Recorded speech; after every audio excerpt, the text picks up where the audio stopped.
हमारा ऑपरेशन बुनियान मरसू शुरू हुआ है 5:15 बजे, और आपने कल इसाक डार साहब की तकरीर सुनी होगी। 8:15 बजे अमरीकी जो सेक्रेटरी ऑफ स्टेट हैं उन्होंने फ़ोन किया है कि भाई वो बस कर रहे हैं, आप लोग तैयार हो बस करने के लिए।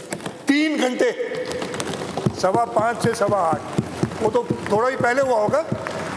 और इस 5:15 से 8:15 में उन्होंने तो ये 3-4 एयर बेसेस को हिट करने की कोशिश की, हल्का फुल्का नुकसान हुआ है, लेकिन जो हमारी फोर्सेस ने 26 जगहें उनकी हिट की इन 3 घंटों में। मेरा ख्याल है ये आजकल कह रहे हैं इंटरनेशनल जो एक्सपर्ट्स हैं वो भी कह रहे हैं कि जो पाकिस्तान का रिस्पांस था, इसलिए हमने पहल नहीं की। हमारा पहले भी जब हमने राफेल गिराए थे और 6 जहाज इनके गिराए थे तब भी रिस्पांस था, और 10 तारीख को भी रिस्पांस था। और इस 3 घंटे के अंदर Udhampur airbase, Adampur air force station, BrahMos missiles जो इनके बड़े इन्होंने रूस के साथ मिलके बनाए, उसका जो स्टोरेज फैसिलिटी थी, उधमपुर का नॉर्दर्न कमांड, चंदी मंदिर, पृथ्वी हिल, पठानकोट, सिरसा, भटिंडा, अंबाला, जैसलमेर, बीकानेर, जालंधर, फिरोजपुर, इन सबको तबाह कर दिया। और इसी वजह से आप सब सोच रहे होंगे ना ये हुआ क्या भाई, ये 3 घंटे में अचानक 5:15 से पहले तो हमने कोई रिटेलिएट किया ही नहीं था। 3 घंटे के अंदर उनकी ये हालत हुई और मजबूर हुए, मेरा ख्याल है मजबूरी हुए होंगे कि उन्होंने अमेरिका से कहा कि भाई हमें बचाओ। ऑन द लाइटर साइड,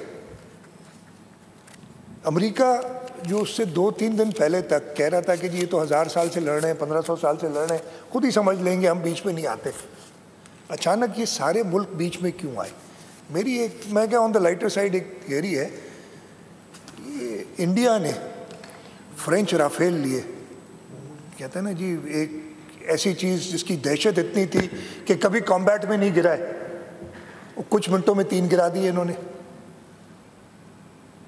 फिर जी वो इजराइल जिसके कहते हैं बड़ी, और आजकल जो उसने दहशतगर्दी फैलाई हुई है गाज़ा में, उनके जो मिसाइल्स थे,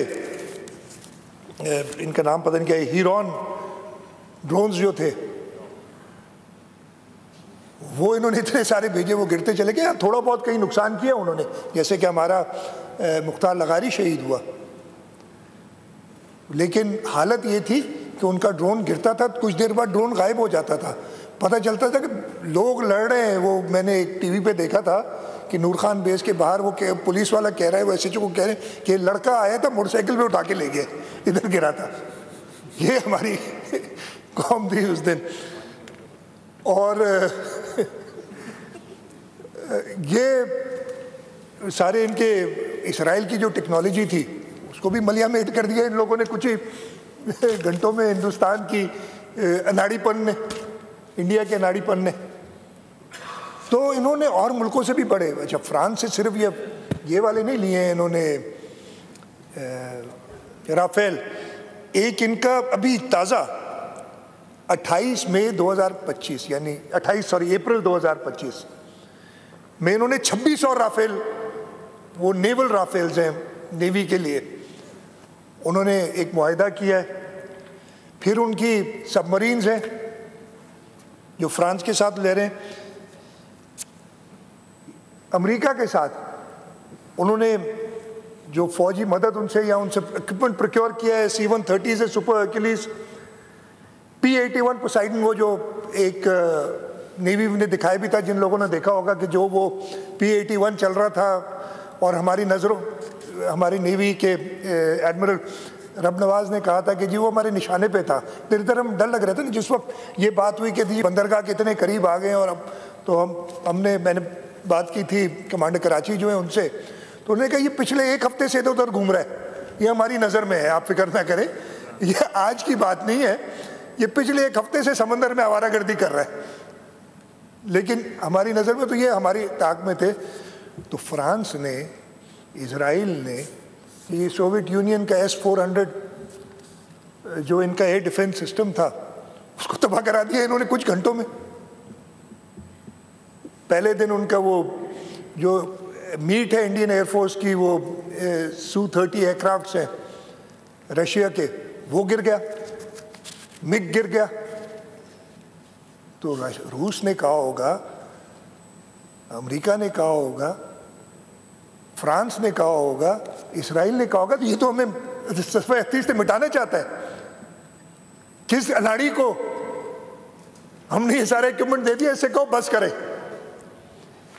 तो उन्होंने, यही वजह थी, जैसे कहा था ना कि अभी किसी और को इनको बेचना नहीं चाहिए इक्विपमेंट, ये इन्होंने जंग, मेरे तो ख्याल में शायद ये वजह थी, इसलिए कि अगर कुछ घंटे और जारी रहती तो ठीक है, जंग होती है, हमारा भी नुकसान, जंग कोई अच्छी बात नहीं है, हमारा भी नुकसान होता, लेकिन इंडिया से ज़्यादा ये जो आम मैन्युफैक्चरर्स थे उनका जो नुकसान हो रहा था कि उनके सारे जो खिलौने थे वो पाकिस्तान की फ़ौज, हमारी एयरफोर्स, हमारी आर्मी, हमारी नेवी उनके ताक में लगी उन्हें तबाह कर रही थी।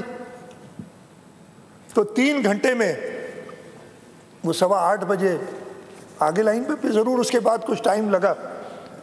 और उनकी, मैं ये कहूँगा कि ये कहने के बाद कि हम जंग रोकना चाहते हैं, फिर भी हमने उसके बाद अटैक्स नहीं किए, हमने वो 3 घंटे में सारा काम किया था। उन्होंने उसके बाद जो बोलाड़ी में हमारे 5 जवान शहीद हुए, वो मिसाइल 12 बजे, 12:15 बजे के करीब आके लगाए उधर, जब ये बात कर चुके थे। वो नुकसान हमें हुआ। और मैं ख़ास तौर पे चाहूँगा कि उन शहदा के नाम लूँ, मैं चाह रहा था कि उनके लिए नाम लेके दुआ करूँ, लेकिन वो दुआ हो गई थी पहले। मैं जो बोलाड़ी में हमारे squadron leader Usman Yusuf, chief technician Aurangzeb, senior technician Najeeb, technician Farooq, senior technician Mubashar और सीनियर टेक्नीशियन मोहम्मद अयाज़, ये जो शहीद हुए इनके लिए भी दुआ करना चाहता हूँ। तो खैर, ये जी वो 3 घंटे की कार्रवाई थी जिसके अंदर हिंदुस्तान को पता चल गया कि भाई ये कौम जब मुत्तहद है, पाकिस्तानी जब मुत्तहद हैं, हमने नुकसान उठाए, हमने हमेशा उस वक्त नुकसान उठाए जब हम मुत्तहद नहीं रहे, लेकिन इस दफ़े हम सब साथ थे। और इस मुत्तहद कौम में अल्लाह ताला की मदद से, अल्लाह ताला की करम से हमने फ़तह हासिल की। इस फ़तह के अंदर जैसे मैंने कहा कि पूरी पाकिस्तानी कौम मुबारकबाद की मुस्तहिक है। जिस तरीके से हमारी सब पुलिस, चाहे ईसाई हो या किसी और मज़हब से ताल्लुक़ रखता हो, उसके ज़बान पे एक ही नारा था, पाकिस्तान जिंदाबाद। सब्सक्राइब करें और बेल दबाएं ताकि कोई खबर रह न जाए।